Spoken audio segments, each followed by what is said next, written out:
Grabatzen ari garen unean arratsaldeko 7:05 gutxi diren honetan, bihar hasiko den binakako B serie txapelketako finalerdietako ligaiskaren analisia eta pronostikoak egingo ditugu. Gogoratuko ditugu, lau bikoteak, Agirre eta Iztu eta izango dira batetik, hauek lehen postuan geratu ziren ligaiskan, Eiguren eta Eskuza bestetik, hauek bigarren postuan izan ziren, Larrazabal eta Eskiroz, hauek hirugarren postuan, hauek beraz playoffa jokatzetik iritsiko dira biharko norgehiagokara, eta bosgarren izan ziren De La Fuente eta Bikuña, eta hauek ere beraz playoffa jokatzetik iritsiko dira biharko norgehiagokara. Esan dugun bezala hemen analisia eta pronostikoak egingo ditugu, eta beraz horregatik, batetik laura ordenatuko ditute bikoteak, niri iruditzen zaidan moduan, eta ordenatzen goazen enean horiei buruz hitz egingo dugu. Lehenengo postuan Larrazabal eta Eskiroz ikusten ditut. Naiz eta hirugarren postuan izan diren ligaiska luze honetan, bikote indar zuena eurek osatzen dutela esan daiteke, aurrekoan ere naiz eta Espositok eta Gaskuek oso norgehiagoka txarra jokatu zuten, erakutsi zuten bikote oso lehiakorra direla, garaitzeko zaila, eta egia da, bai Larrazabalek eta bai Eskirozek agian partida batzuk utzi behar izan horrek Eskirozek lehen mailan jokatu zituelako, apur bat bikotearen erregulartasuna ekidin egin duela, la ere Eskirozatzean berme handiarekin ikusten da, eta Larrazabalek aurrean eman egiten dio, honek boleaz baino gehiago esan nuke profesionaletan ez diola inork ematen, ezker gantxo ere oso bizia du, orokorrean kolpe biziko mutila da,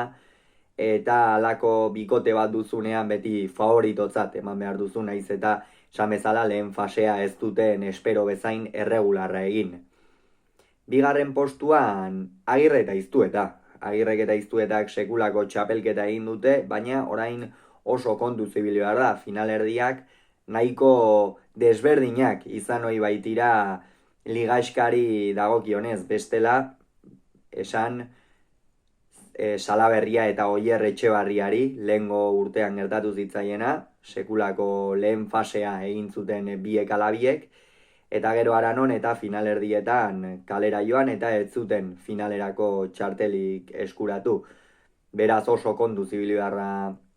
dauka bikote honek, baina lehenengo itzulian sekulako erregulartasuna erakutsi du. Ez dauka inolako zerikusirik lehengo urteko Agirre Iztu eta bikoteak eta urtengoak, lehengo urtean gainera gogoratu behar da, Agirrek txapelketa hasiera ezin izan zuela jokatu, gerora itzuli zen, baina etzen berbera, Iztu eta ere debutatu berria, lehenengo txapelketa eta playoffetara sartua ziren ere, gero urrunago heltzeko aukerarik ez zuten izan. Aurten ordea oso bestelako txapelketa egin dute, Agirre aurrean oso ongi ikusi dugu, ikeragarri ongi,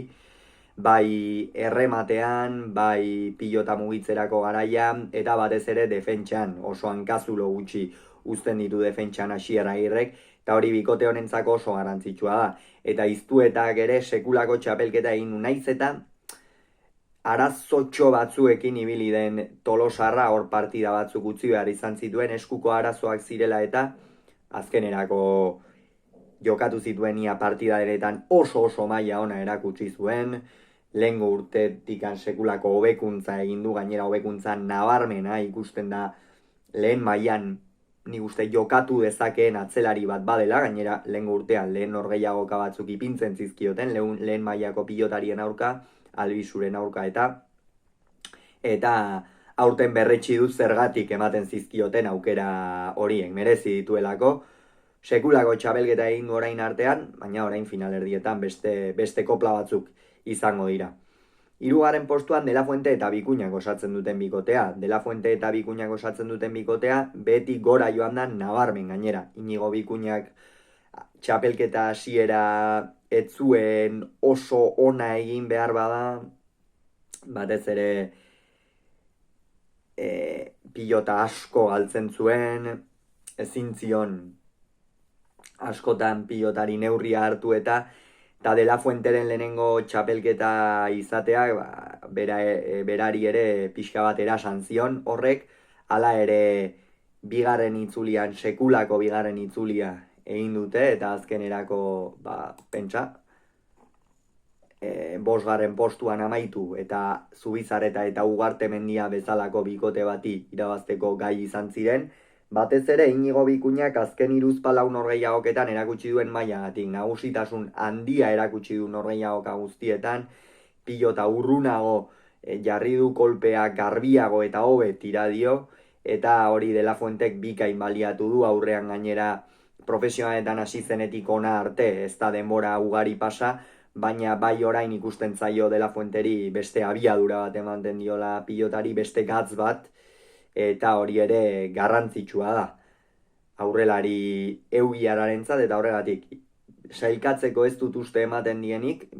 beste bibikoteak oso sendoak baitira, baina bai 3. postuan geratzeko, eta 4. postuan Eiguren eta Eskuza ikusten ditut. Eigurenek eta Eskuzak bai 2. postua eskuratu zuten, txapelketari hasiera ikeragarri ona eman zioten, hobea ezin zaio eman. Eigurenek behingoz